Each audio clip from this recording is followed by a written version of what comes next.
Right, good afternoon and welcome to this week's Home Games. The observant of you will have noticed very quickly that Mr. Poulton is not with us today. Thankfully, nothing fatal. He's just chosen to take some time off and has passed on the Home Game pattern around the team. And I have been fortunate enough to pick it up for this particular week. So live and direct via the magic of Isle of Wight broadband. I'm very pleased to bring you the southern version of the Home Games experience. All the usual stuff which you've enjoyed over the last 15 or so sessions. So lots of good chat, really interesting external guests.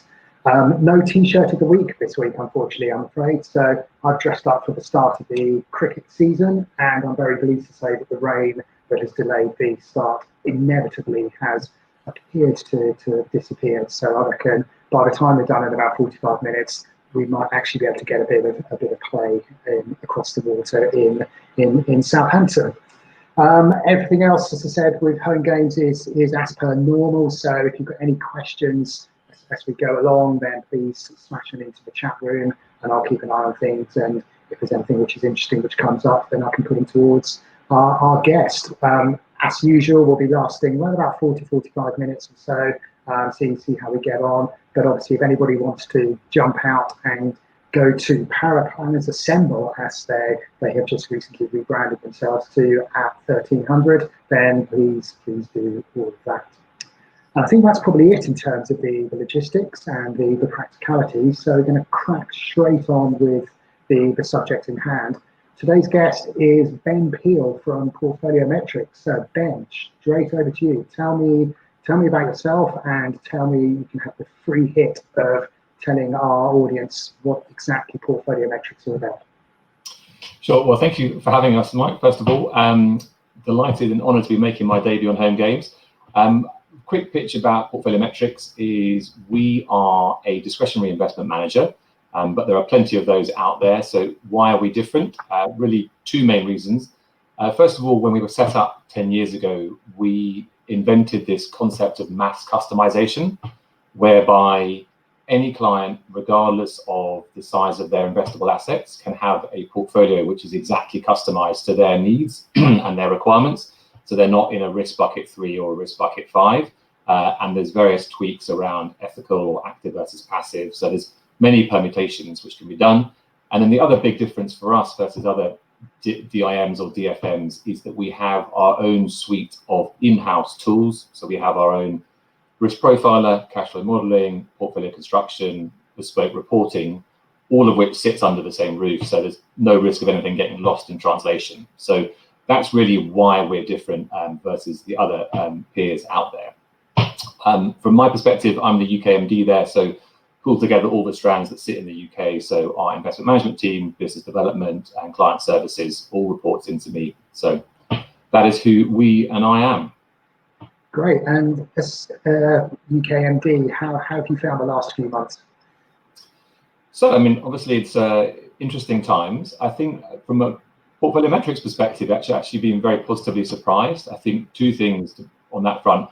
Firstly, on the kind of, we're an assets under management business, and as I speak, we're back at kind of all-time highs. That's been a combination of obviously the market moving back, but also we continue to see our advisor partners putting money to work, and so we continue to get inflows. So that's been helpful. The other thing which has been a positive surprise is that we've actually continued to sign up new firms during lockdown. So we've signed up, I think, 6 new firms in the last 3 to 4 months. Now, some of those were people we were in contact with before lockdown started, so it was more a case of finishing the job off.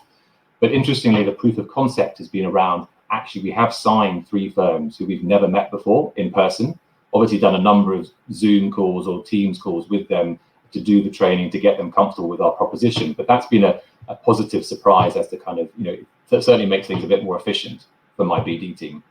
Yeah, I mean, do you think that change is going to be permanent?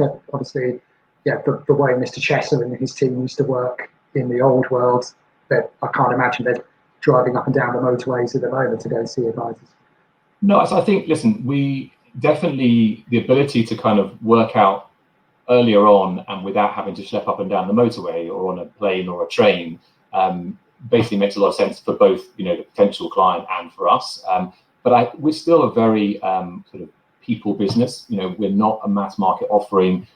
Therefore, we do like to look for advisors firms who are a cultural fit with us, and we like to spend time with them. We like to go and see them in their office, and then vice versa, invite them down to see us and meet the whole team in our office. So I think when we go back to the new normal, whatever that might be, we would like to still have that personal connection. But I think just the front end of the process can be a lot more efficient thanks to Zoom or whatever video technology you use. Yeah. And how do you think advisors are coping in the last 3 or 4 months? We obviously spent a lot of time researching and speaking to advisors at the Landcat, and we're hearing a little bit of a mixed bag where a lot of things, as you say, can be a lot more efficient, and in a lot of cases serving existing clients seems to be working reasonably well, but some firms seem to be doing better than others at attracting new money, and particularly where do you go and see the clients, where do you go to attract new clients, how interested are the clients in actually investing at the moment. We're about to see some of the Q2 sales figures start to appear for platforms, so it's going to be interesting to see what the flows are like. But what's your experience with advisors at the moment?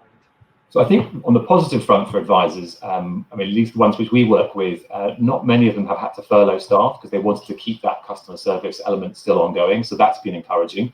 I think, as you say, servicing existing clients has been fine. A lot of clients, even elderly clients, have adapted to the whole Zoom concept pretty well. And I think one thing, bit of feedback we've had from various of our partners has been that they've enjoyed having time to work on their business rather than in their business. So they've actually spent a lot of time on strategy, efficiency gains, whatever it might be. And I've had a couple of them who said that actually they've given up their lease on their office. They're never going back to their office. So there's been an element of that. On the negative side of things, as you definitely allude to, I think there is finding new business in this setup is quite hard, because I think, for what is ultimately a B2C transaction, you're asking someone who's assembled their life savings to hand them over to you as an advisor without ever having met them in person. I think that is quite hard.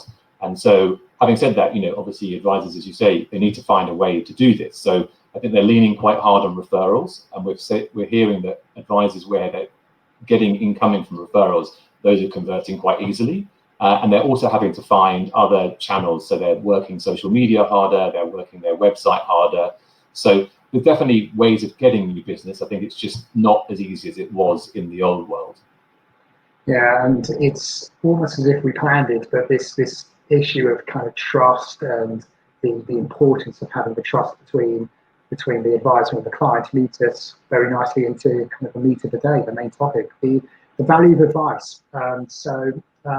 Hopefully most people are aware that you have published a white paper around that. I'm hoping that one of my fellow cats will shortly put a link to the white paper in the chat room, if they are indeed listening to a word which I'm saying, which is making a fairly big assumption, admittedly. But tell us a little bit about this paper, why you wanted to get into the topic of the value of advice. Sure. So for anyone who hasn't read the white paper, the first thing to say is do not be alarmed. It is in no way a sales pitch. I think Portfoliometrix only gets mentioned on the final page and only for the last paragraph. So the reason we write these white papers, and we've written a number of them over the years, is we like to kind of be involved in thought leadership and to write about topics which we think will be of interest to any advisor. So I think the reason why we wrote this one specifically, there's been a lot of articles in the press this year alone about the need for advisors to justify their fees or to reduce their fees or to change their fee models. And actually, we don't believe that is justified, because at Portfoliometrix, we're believers very much in good advisors and in the value of advice. So we think that pressure on fees is unfounded. However, I think this is potentially because quite a few advisors haven't taken the time or haven't been able to fully assess and articulate the value of that advice. And I understand why, because it can be quite daunting to try and quantify intangible concepts. So I think, that's definitely one reason for writing it. The second reason is I do think there's a good chance that the regulator in due course will make this more mandatory, because at the moment it's not a regulatory imperative. But given their ongoing focus on transparency, treating customers fairly, value for money, it's not hard to see them heading in this direction. And bearing in mind, they've hit advisors with a raft of regulation in recent years. I think it makes sense to try and get in front of this rather than scrambling to catch up as and when they do make it an official diktat. So I guess really to wrap up, the two reasons that it should be a roadmap to help any advisor assess and articulate the value of their advice if they haven't done so already. And then the other key thing contained within it is the actual ability to check if what you as the advisor think is important matches what your clients think is important, because that's obviously, you want to avoid any disconnect there as well. Yeah. I mean, we'll come back to the regulatory point, and not least I'm the type of saddo who reads a lot of those papers and has noticed the words value for money appearing in pretty much everything that comes out of the FCA's new offices in Stratford, which I'm sure actually are tremendous value for money, actually thinking about the expense they made to move out of Canary Wharf. But anyway, very pleased to see also the link to the paper has gone into the chat room. So thank you very much, Rebecca, for doing as we had planned. So everything seems to be going to plan so far. One of the things which interested me when I read through the paper was looking at some of the kind of the external academic research which had been done into trying to kind of quantify the value of advice. And there is I think kind of the paper which everybody goes back to around all of this, the Vanguard Advisor Alpha paper. There's several others there, but all of them seem to take the approach of trying to quantify the value of advice and put a number to it. And I mean, we've managed to go 12 minutes in a discussion around value of advice without trotting out the phrase of cost is what you pay, value is what you get.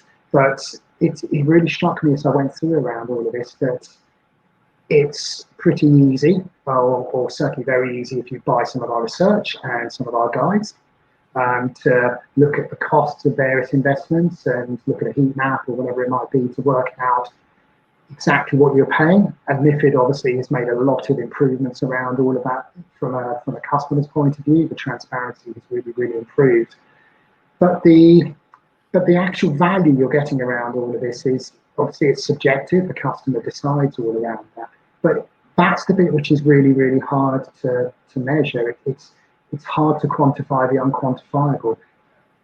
When you were going through this and when you were looking at some of the external research, what sort of tips did you pick up to pass on to advisors to help with that?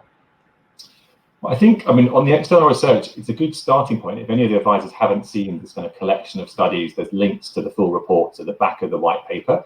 But the reason we put that in as a starting point is that, clearly the natural tendency for human beings is to try and sort of back up, your statement with some hard facts or some hard statistics. And so having handy numbers like a good advisor can add between 3 and 4.4% a year in terms of net returns to clients is useful. Or saying that, an advised client will have a pension pot 2.73 times larger over 15 years versus an unadvised peer. These are all useful stats. But what I would say is that almost without exception, whether they're academic studies or whether they are kind of industry names writing about this, they're all only focusing on traditional concepts of things like asset allocation, rebalancing, tax optimization. All of which are very important and absolutely a core part of any advisor's offering. But to your point, actually, if you look at the output from the survey we did, a lot of the things which advisors think add value cannot be measured in percentage terms or monetary terms.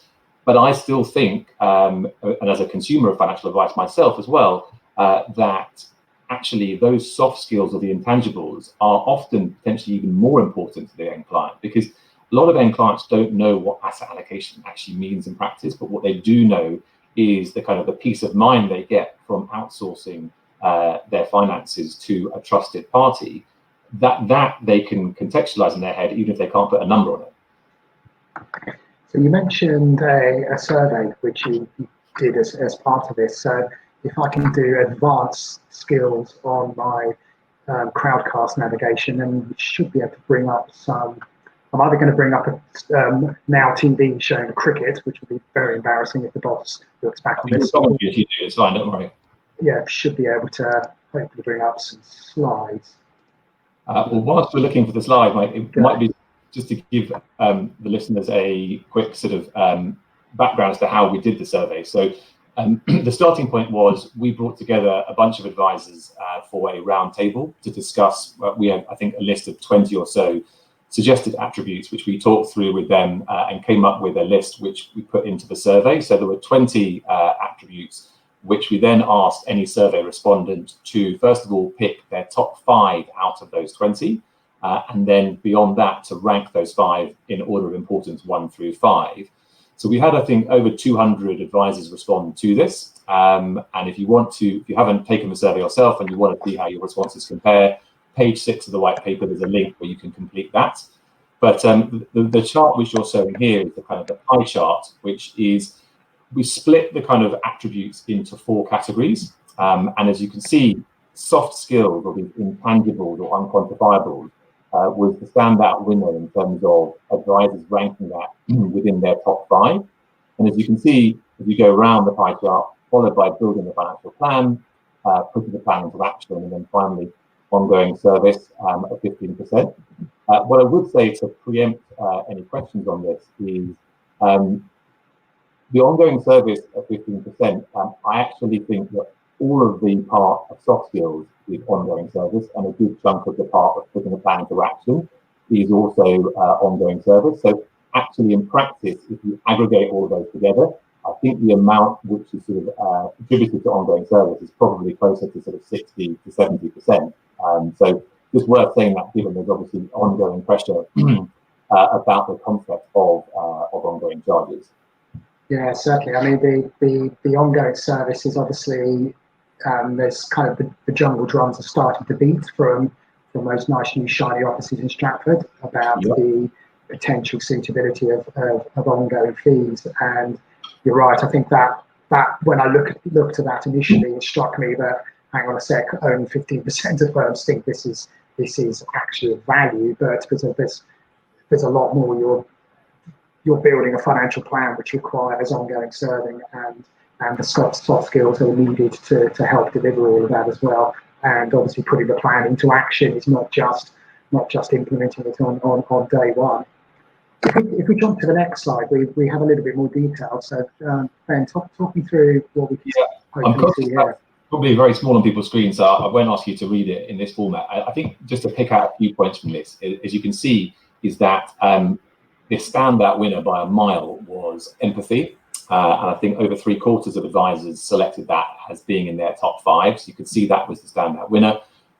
Then followed by understanding a client's life goals, with almost half of the respondents choosing that as one of their top 5. And then in joint third position was the concept of simplifying the message, i.e. not baffling clients with jargon or acronyms or what have you. And then equally the peace of mind about outsourcing their finances to a trusted partner. So those were kind of the podium positions. I think the other ones worth a mention is the concept of personalization. I think, a lot of clients I talk to, they take objection to being, I'm not a number 3 or a number 5, I'm a person and actually I need my financial plan and the implementation of that plan to be mapped to me specifically, rather than being given just, a generic output. And then critically, I think any advisor on the call would echo this, is the importance of the continuity of service. And certainly, if you look at the academic studies, the one done by the International Longevity Centre, they make a very good point about the difference between clients who have a one-off piece of advice versus what people have ongoing. Again, the difference in savings pots at the end of that is huge. So the importance of that consistency of service and the continuity of service is, I think those were probably the top 5 which really stood out.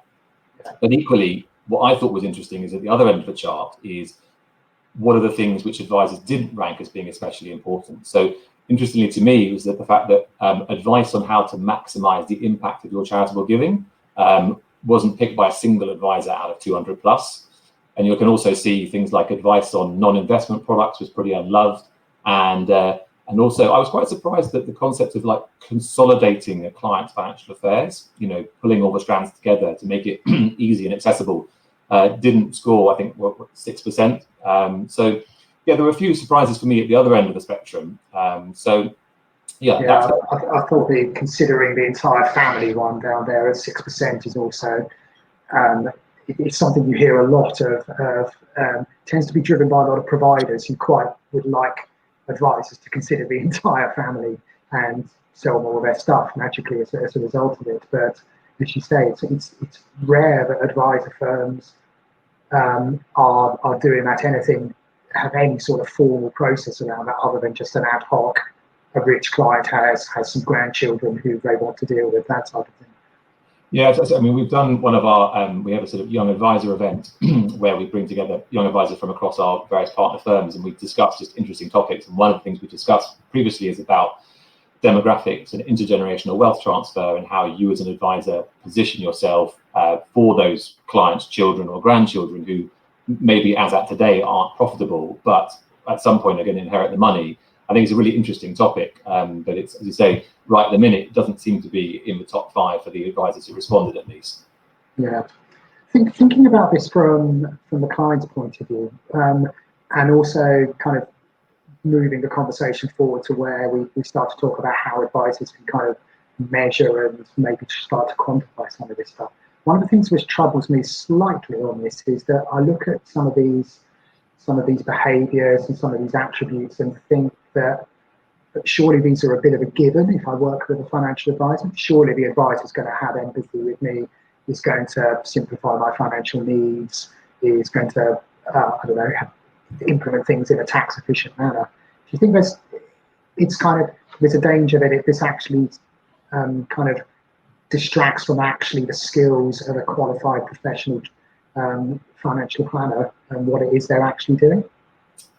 So I mean, it's important to state that the output of that chart, which you're showing at the moment, that is purely the response from advisors only.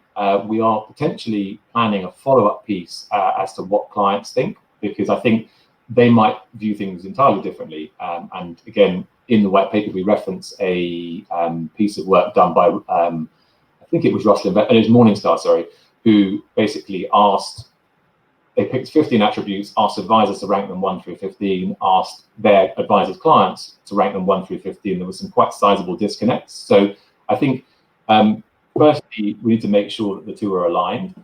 Secondly, to your point, I mean, some of those things, as you say, they are very obvious. And I think anyone on the call who's an advisor, the vast majority of those things, they would say are pretty obvious. But having said that, when I've spoken to advisors post this thing being published, every single one of them I've spoken to has found at least one thing on the final list of 22, which either they weren't doing and planned to add to their offering, or they were doing but actually hadn't reminded their clients that was part of their value proposition. And so I think often it's not the fact that advisors aren't doing these things necessarily, it's the fact that they're not wrapping it into that wider discussion with clients about why that all constitutes part of what their clients are paying for.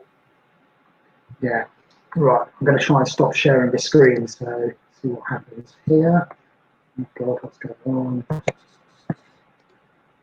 Excellent. Advanced crowdcast skills, working all fine. So, one of the things, keeping on this theme of kind of what it means for the client, you talked about potentially kind of surveying with the clients and getting the end client views. I remember a long time ago in my career, I mean, this was probably around about the time of RDR. We did some client research in my time at Scandia, and we got a bunch of advisors and their clients into a research centre. We had the clients in the room, and we asked them. Sorry, we had the advisors in the room first, and we asked the advisors, what do my clients value from my service? And the advisors said pretty much everything we said there. Oh, it's peace of mind, it's empathy, they trust me, they give me all of their money to look after, and all of that type of stuff.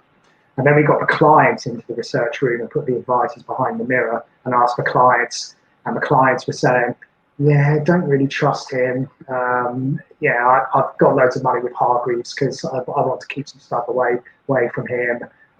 He drives a much nicer car than I do, which I don't like. All of that type of stuff. And there's two things which struck me with that. Firstly, just how funny it was to see the advisors' reaction to that face to face, but also on a more serious note, just how powerful and useful that feedback was for the advisors.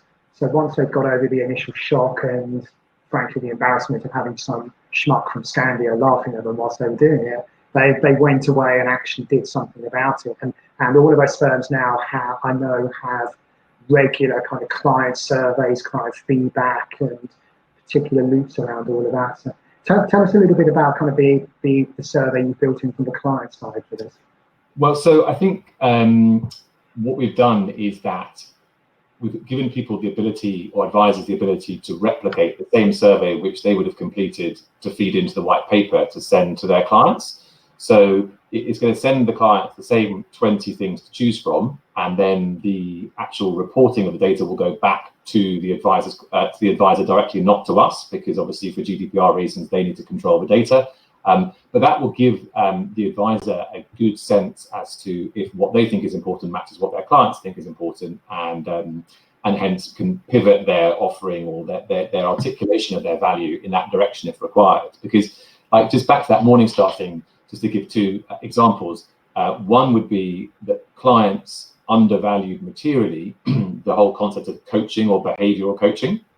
And then conversely, advisors undervalued versus their own clients the importance of maximizing returns. So again, this is the Morningstar study done a while ago, but it's worth having a look at that just to see kind of where those disconnects lie. But as I say, if anyone wants help setting up that survey, I think it's on the last page of the white paper. There's a box in the bottom left, and you just click on that, and it will take you through to one of my colleagues, and she can just send you the link to set it up for your clients, and then you can do with that data what you will. I mean, the other thing I'd say just on this in general is there is no right or wrong way of articulating the value of your advice. The reason we put the case studies in there, anyone who's read it will see there's 3 case studies from individual advisor firms, is to show how completely differently it can be done. So you've got one of them who really majors on the kind of the process side of things. They're a Kinder advocate. They're talking about cash flow modeling, and they list out all the different things that and processes they do for their clients, and that's where what they're putting their value to. The second chap is someone who's clearly very stats focused, and he's using a tool called EdVoa. For those of you who don't know that, it's a tool which enables you to calculate your advisor added value, is what they call it. And so, and then you net off your fee as an advisor, and it gives you a percentage number which you can go to a client and say, this is what I'm adding to you. So it's almost back to kind of those industry studies done at the beginning, but that's the hard stats version. And then the third one is completely different entirely, is there's no numbers at all. All they're talking about is empathy, EQ, and they're relying on that connection with the client and being their constant guide to more than justify their value. So I think the final point to say is that being different is good. There's a great stat in there from a Pershing report which said that 60% of end clients struggle to tell the difference between advisors because, I quote, they all promise the same thing. So if you're pitching your positioning and your value proposition in a slightly different way from your peers, that's no bad thing. I think find your niche and find what you really focus on, and then that's how you should articulate it, I think. Yeah. We've got a question in the chat room from Shiv. Hi Shiv, hope you're keeping well. Which is this will lead us kind of nicely into where we can talk a little bit about the regulatory side of things. So question, could you explain the point cost conscious and its low score on the chart which we saw at the moment.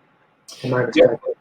So cost conscious, we've got each of those points in the bar chart are explained with a paragraph in the white paper. So if anything, because obviously we had to truncate the actual title in the bar chart. But what we meant by that was the implementation of their advice, doing it in the most cost-effective way. So now, obviously, as we all know, low cost doesn't equal always best outcome. So it's getting that balance between, right, this is, I think, the right implementation, whether it be DFM or platform or whatever it might be, and then offsetting that with, but can I get it at the right price? So I think it's not about cost conscious as in what are they thinking about their own fees or what should clients think about advisor fees. It's more around the kind of the way of implementing the advice, if that makes sense.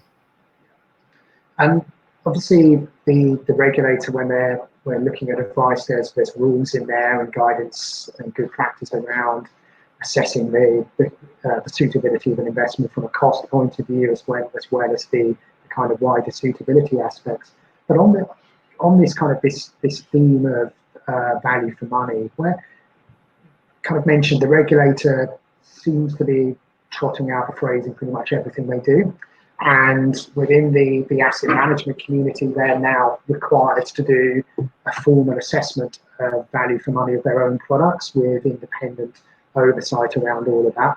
And it's early days around all of that, but that seems to be focusing a lot of minds. Some of the reports inevitably are better than others, but there seems to be a lot of kind of internal kind of introspection around exactly what value for money means from an asset management point of view. Have you got any sort of views around the quality of the asset management statements and how useful a tool that might be to drive down cost in asset management? And then also, let's speculate that advisors at some point have told to do a formal assessment of value for money. What might that actually look like from their point of view?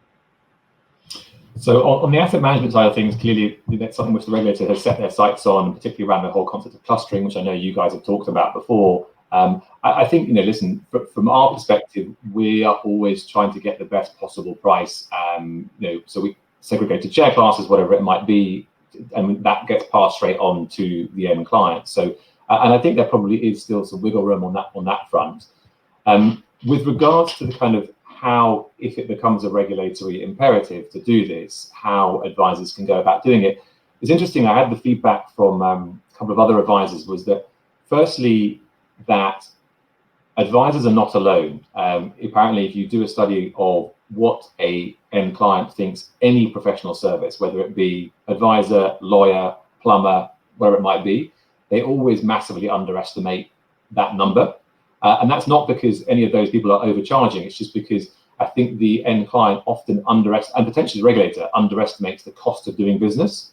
Whether that be staff, meeting regulatory requirements. There's a certain amount of cost, which is just going to keep the lights on, or to turn the lights on January the 1st, to actually be able to deliver that service to clients. So I think one of the advisors I talked to about this has said, we need to get better at laying out our underlying costs to then explain to the client why. Now, obviously they still need to evidence the value which the client's getting beyond just covering their costs. But I think it's something which hasn't really been fully explored because there's been so many other regulatory issues to deal with in recent years that it just hasn't taken top of mind. Yeah, and I think certainly on the asset management side, the kind of the papers, the work which resulted in these the requirement for these value for money statements was the asset management market study, which obviously looked at, among many things, the sustained levels of profits that asset management as a sector was generating, and the lack of focus on those internal costs. Nobody seemed to be overly interested in actually driving those down for the better of the end consumer. If you were sitting down with an advice firm and saying, right, we think if they want to have a focus on assessing value for money themselves, what sort of framework, what sort of lessons from some of the case studies do you think you could bring into that? What would be your top tips? So I think the first thing would be you have to make it personal to you, because you could present the client with that list of 22 attributes or skills and it may not resonate with them at all. So it has to be the things which you do, which you focus on in your business. Second of all, obviously the ideal one would be you'd have one kind of cookie cutter version which you could send to all your clients. But certainly in talking to advisors about this is that different clients will value different things. So I think you probably need to be able to show them a selection of the things which you do, and then certain of those will resonate with the clients. Now, the difficult thing, if we're trying to tie it back to the regulator, is actually making it specific enough or tangible enough to actually, give them comfort that the end client is getting value for money. But actually, I disagree is a strong word, but I do think that actually a lot of it is about what your service does and how it makes your clients feel. And that goes back to the unquantifiable, the intangibles, call them what you will. But I do think if you spent some time talking with your clients about that, they would certainly assign value to it, and actually would probably assign a lot of their value to it. So I think, it doesn't necessarily help you put a hard number on it, but I think if the regulator was to come calling to that particular client and say, are you happy with what you're getting for your money? I think if you run through all those things, as well as the more traditional financial concept, then I'm sure they would say yes.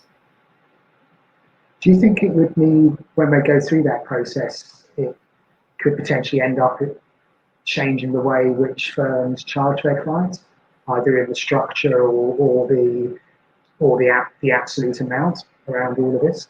I mean, my thinking, just to kind of add a little bit of colour to that, is that we've been doing quite a bit of work with advice firms to help them get up to speed with prod and deal with the requirements of prod.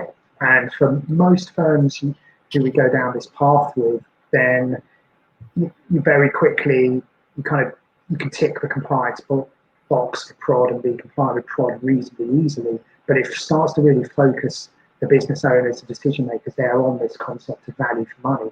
And it's value for money from the end client's point of view, how we just talked about. So they're not being charged too much, or they're getting a good outcome and all of that.